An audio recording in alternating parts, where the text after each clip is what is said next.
Hi, good evening.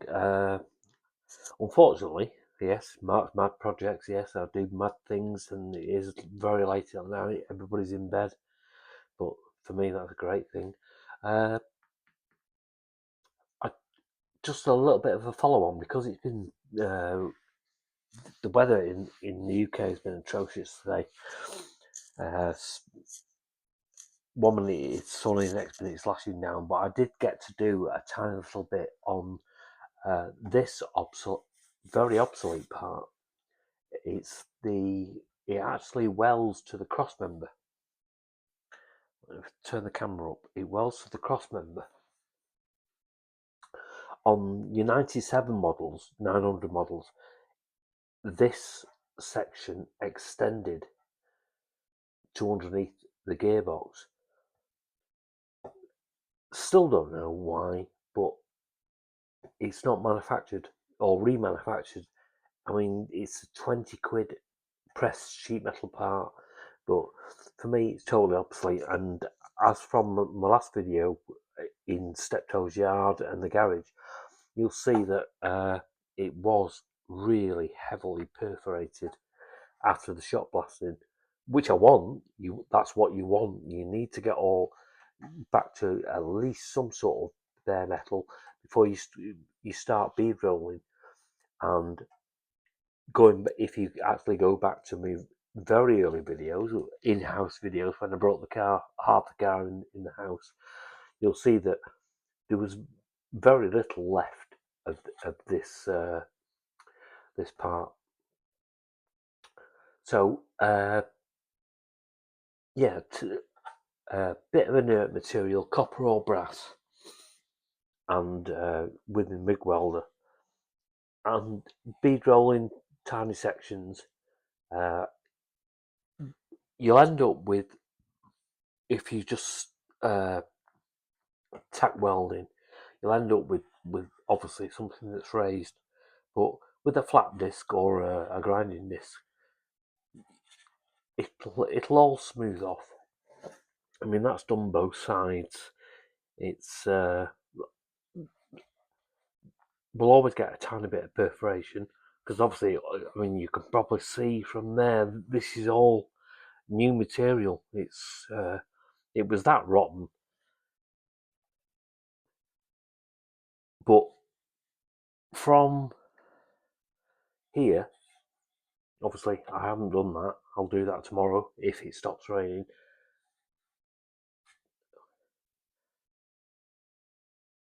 Bit more, I could fine fill it, but I mean, this is underneath the car.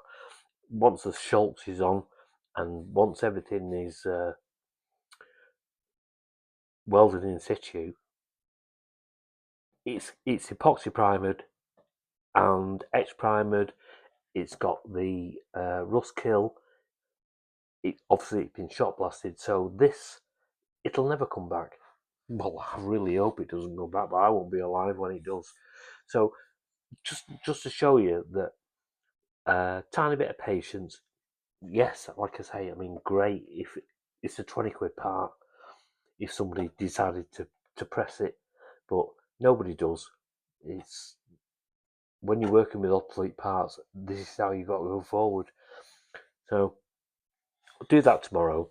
Got to get that cut off level with the cross member. Cross members, everything's dry. It's all in a really good thick coating of epoxy, and obviously uh, it's been shot blasted, and I honestly prefer to have things like these acid dipped, because acid dipping will get into all your nooks and crannies. But to be fair, the shot blaster really did a good job, and like I say, I've got loads of snot and dressing to do on this, but it's quite sound. And I'll show you when I do a full update. I used to use Hammerite Cure Rust. I've been using it for years, and I've now got a very similar product I can't think what it's called. It's FE123, I think it is. But I'll put all the links in the full video once I get all this mapped in. It's brilliant. It's the first bottle. I've been wanting to buy it for years, and it's exactly the same as Curus, but it's a lot thicker, and it was nominated on the UK's Practical Classic Car Rust Killer Cura as #1. I mean, obviously you've got your Dinitrol RC900 and stuff like that, but it's been so far it's been brilliant. I've used it, and I'm anywhere the shot blaster I thought couldn't get because you did a really good job. I've just gone into all those gaps where anything that's from the Saab manufacturer is tacked on. So I mean, you never know. You never know with rust. Obviously, I mean, I've shown that a small patch of rust can quite quickly spread. I mean, Saab are great with the run seals, obviously, with their climate.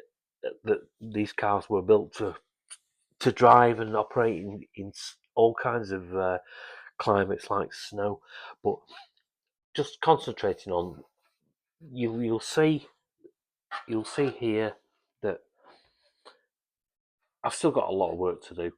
But I mean, a great thick coating of epoxy primer, and guaranteed, I know guaranteed that this is never going to rust. I'm going to have to cut because I've double welded. I've tack welded on this side and I've double welded on the other side. But this obviously looks snotty. It was all to do with creating the dating points because it was a non-existent part. It was totally corroded everywhere. And the few bits of dating points that I had, that's why I've had to do it this way. Yes, I mean I understandably I'm working on the dry under a sheet on an old Black and Decker workmate, which isn't a real Black and Decker workmate, but and with limited tools. But I know that it's good. It's going to outlast it. Well, probably. I don't think he'll ever rust again because the amount of work that I put in. So, but basically, let me just stand the camera up if I can get a position.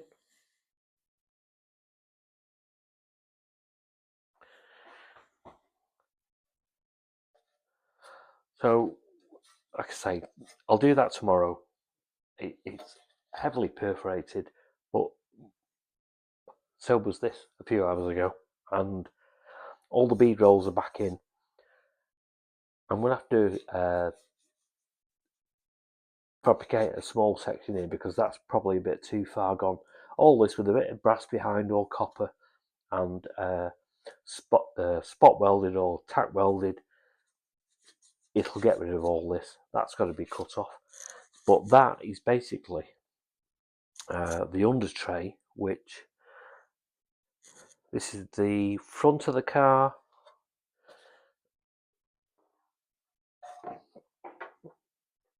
If this comes out on camera, I'll try and move the camera. That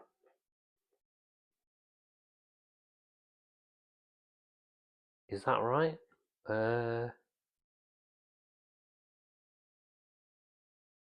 Yes, that's right. That will basically sit. I did mark up because it was tack welded on the rear. I marked this, so roughly about there. It's about 10-12 mil from this edge. Yeah, and obviously this is where the under gearbox aluminium support brackets are. So basically, once all this is cut off, we're near up there.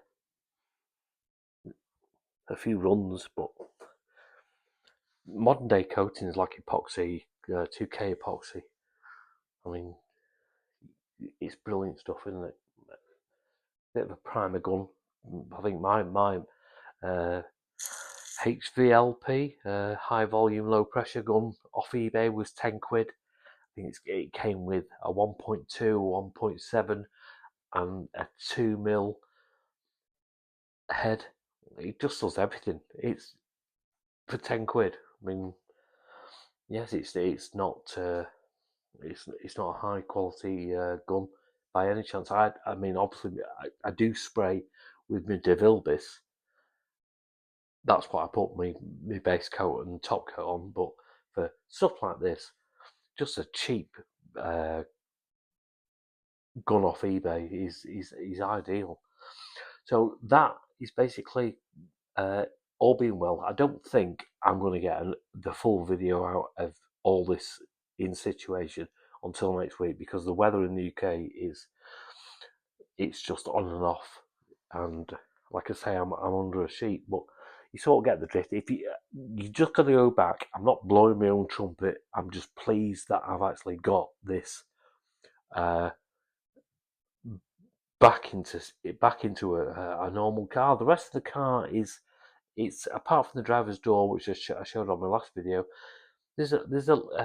I only need parts and panels. I don't need to put full panels in, which I'm still trying to keep probably about 96, 97, 98% of the car original. And to me, originality counts. I'm trying not to. I don't want it fully resprayed. It doesn't need fully resprayed. I'm just trying to keep as much originality as I can, and I've got bits, pieces. Once I get the radiator slam panel and surround, which I showed you on the last video, that's going to take a little bit of cornflaking work, welding and grinding back. But you can, with a bit of patience, you can get some quite nice results. This side, I've tidied up and ground back, but it'll never be seen. Once that's welded to that, 40, 50 years time, somebody might come across it. I don't know. But another good thing is, like I said on the last video, I was waiting for a few more bits from Saab, because after the driver's door, my next step is I've done all the front brakes. I've done all the bushes on the front end. So I thought, because everything was in stock, I've got all the bushes for back axle. These came today. Placed the order again from Saab Bits. Fantastic. Bill and his partner or wife, they just everything just he's absolutely spot on. It's 48 quid, I think 48.55 including next day delivery. I've got all my bushes that are now ready to go on. Obviously, I've got to drop the back axle and drop the back suspension, but you've got your SBR 105s. SBR 105. That's your spring link bush towards the front of the car. So you've got two of those. Sorry if this isn't coming to shot. So those are your spring link arm, and on mine again, probably because it's never been drove for about 15 years, it's in really good condition. So I believe again that part is available, but I don't need it. SPR 101. Those are the bushes for the front of the spring link, and obviously you've got two of those. So rear spring link to body, front spring link bushes, they're all done. And then you've got I